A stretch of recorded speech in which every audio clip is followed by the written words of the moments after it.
Welcome back to the shop. This video is going to be all on chain tension and how to set the perfect chain tension, as well as some tips and tricks. Now, I'm sure either you've done it like this or you've seen people use the 3 or the 4 finger method, and we're talking about chain tension here, not looking for your future wife.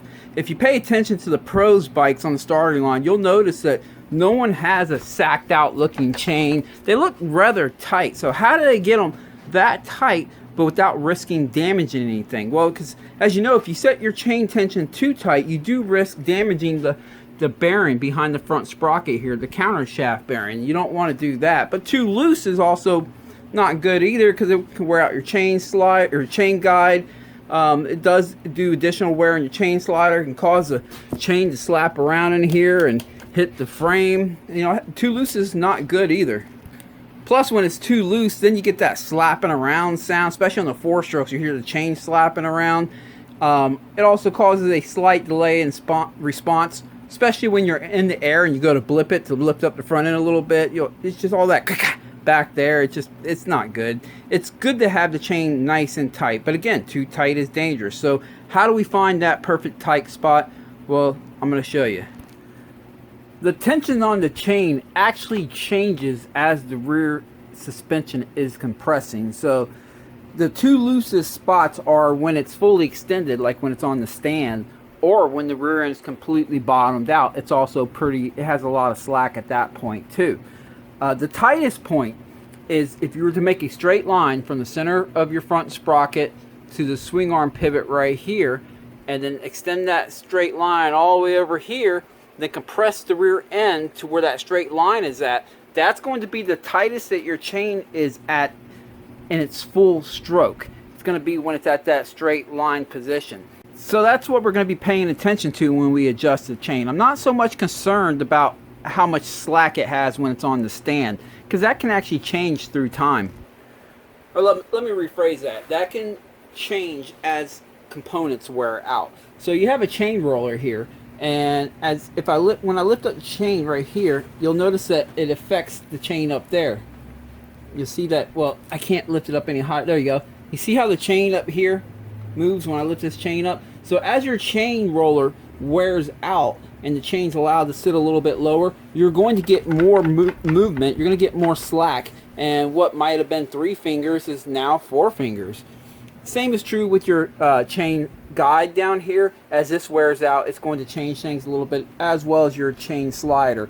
But this one is what changes it the most as it wears out. However, when the rear end is compressed about 4 inches or so, it takes about 4 inches of compression for there to be a straight line between the countershaft sprocket, the swing arm pivot, and the rear axle. That's the tightest that the chain is going to be in that position. Damn it, Beavis, I'm making a video. You are going to have to quiet up a little bit. Alright, where were we? When the rear end compresses about 4 inches or so, that's the tightest point that the chain's going to be when you have that straight line between the front sprocket, the swing arm pivot, and the rear axle. And it's about 4 inches or so. When it's at that point that the chain is at its tightest, the chain roller influences the tension very little at that point, if any. The chain might be touching the roller a little bit at that point, but it's not going to have this sharp turn that you see here anymore. It's going to be kind of going straight across. So what I'm getting at is, as the components like the chain guide and the roller and the chain slider wears out, it's not going to influence the chain tension so much at the tightest point when the rear end's compressed about 4 inches. However, when it's on the stand, it will influence it a lot. So using the 3 finger, 4 finger, buying a little adjustable plastic thing so you can set your chain tension, well, that's just, it really doesn't work if you want to set the chain up like a professional. Real quick commercial break. Check out this shirt. Moto Nas. I typically don't wear shirts this nice in the shop, but a good friend of mine, Michael Marchica, which I met way back in 2005, started a vintage moto apparel company, Moto Nas, which means Moto Nostalgia. Moto Nas pays tribute to our great sport. They have also partnered with Warriors in Motion military race team for therapy through racing. Their website right here, the web address motonas.com. You can also find them on Instagram. So don't worry guys, we're going to get right back to the video, but I want to show you they got some hoodies, Let's see. They have t-shirts. There you go. They have t-shirts, and they have some hot chicks displaying their t-shirts. Mugs, decals, you name it. They also have hats and headgear. So check down in the description. I'll have a link to the website if you're interested. And don't forget Moto 20 for a discount on your first purchase. This is also a 100% cotton shirt. Feels nice. It smells nice too. Okay, so here's how I check my chain tension. I take it off the stand. And I push down the rear end.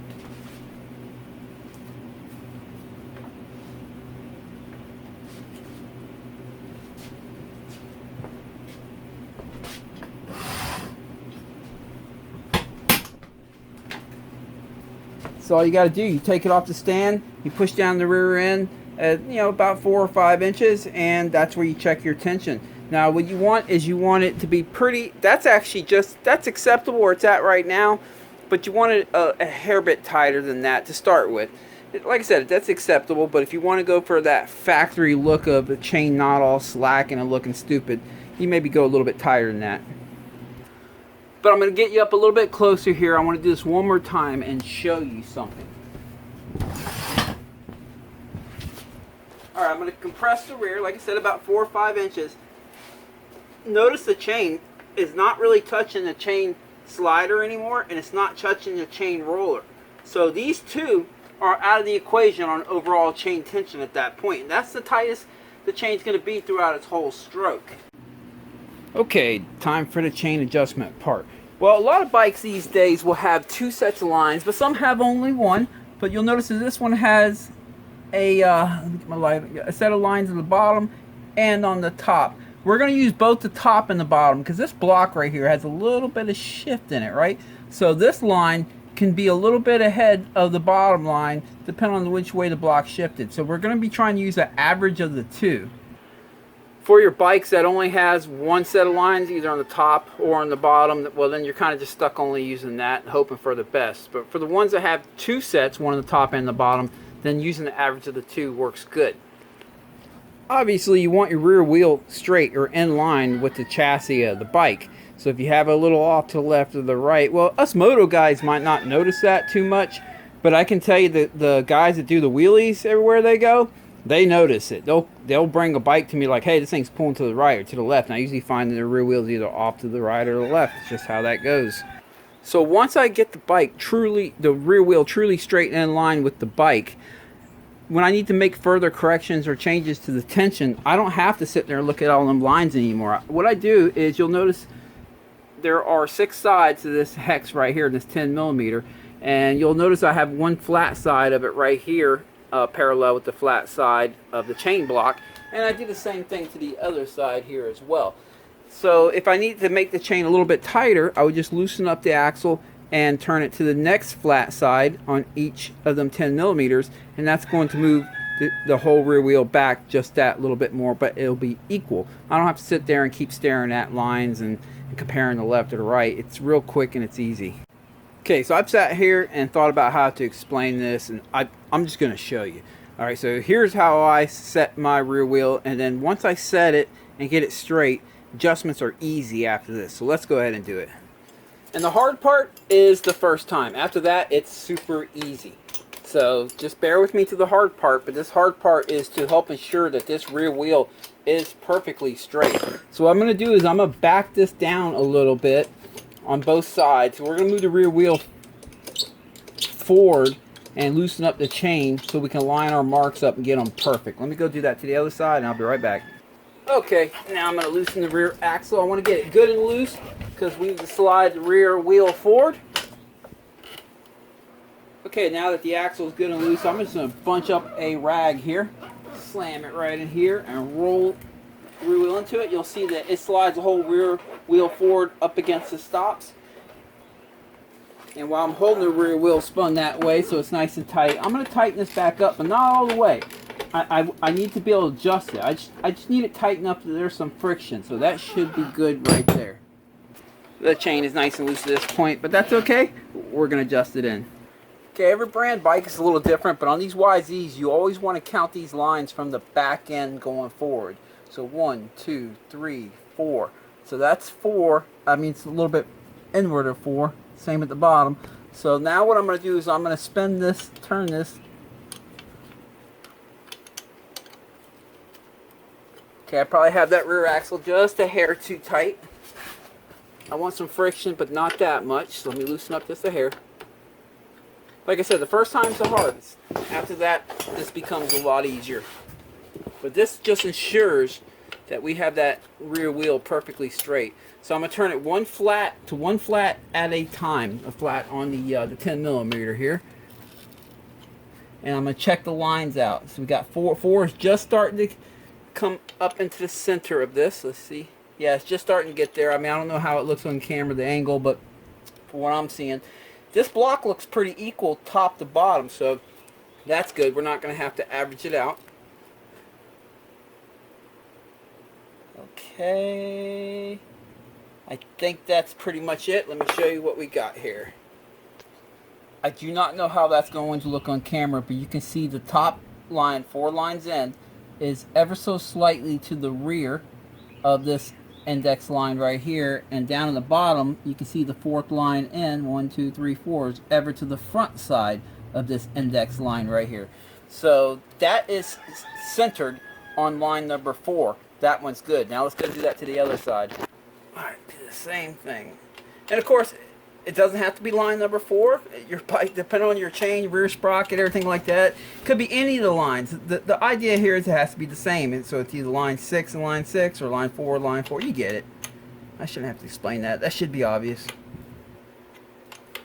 Again, I'm just turning to the flat spots, and then I'm looking. 'Cause I want both sides to have a flat spot right here. A little more. Oh man, that's really close. Let's see here. I think that's it. Okay, so we have 1 2 3 4, and that line is ever so slightly, 4th line's ever so slightly behind the index line here, and 1 2 3 4, and that line is ever so slightly on front of the index line there.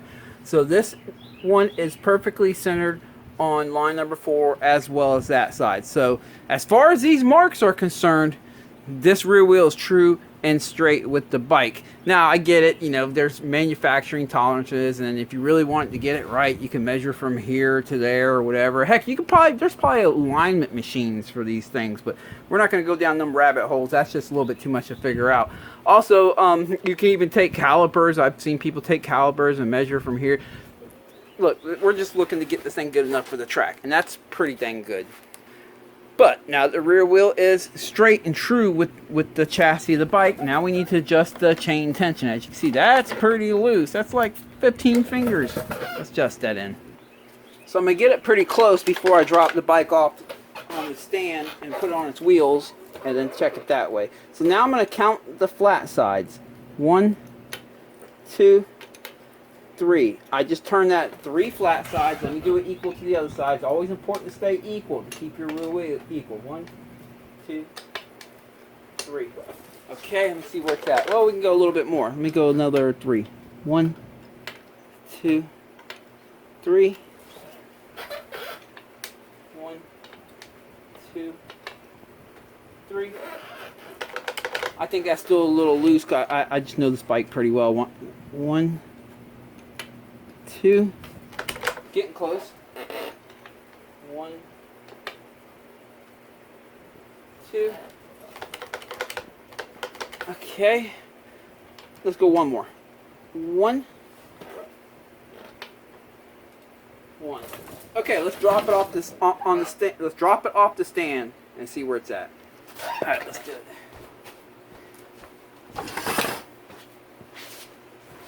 I'm gonna press down on the rear end.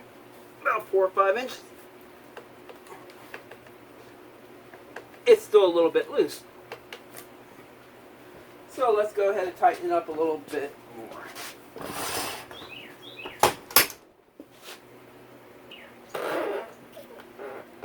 Okay. I'm going to go one flat side at a time now because I'm getting close.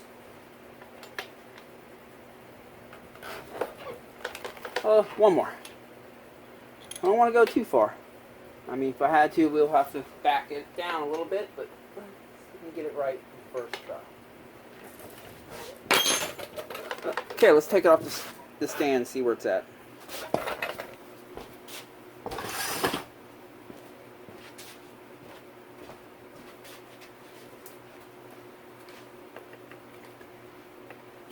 I could probably go one more tighter than that. Let's see.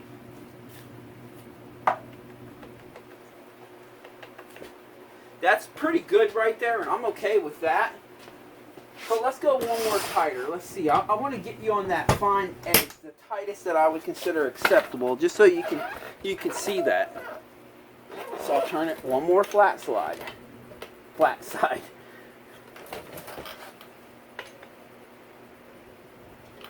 All right. Now let's check the tension again.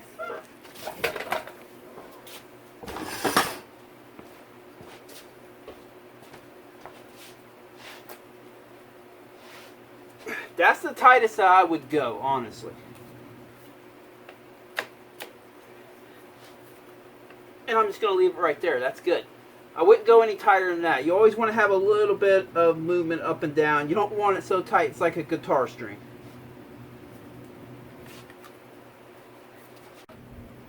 Okay, let's see. That's 3 fingers. 4? 3.5? I don't know. It really doesn't matter. So now I'll tighten the rear axle up.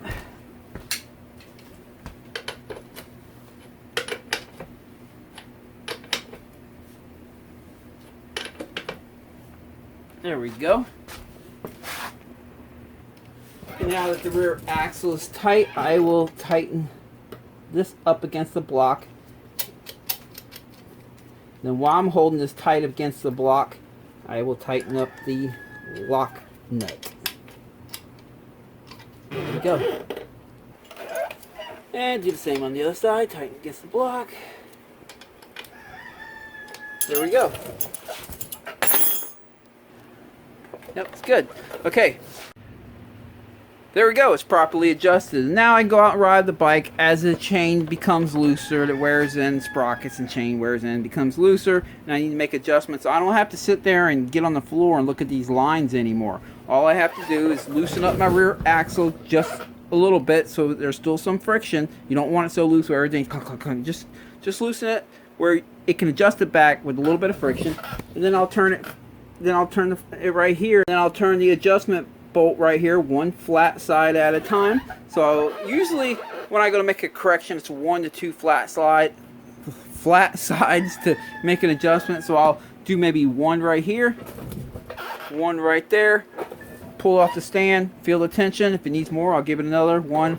Pull it. Once it's good, I tighten it back up, lock everything back down, and it's good to go.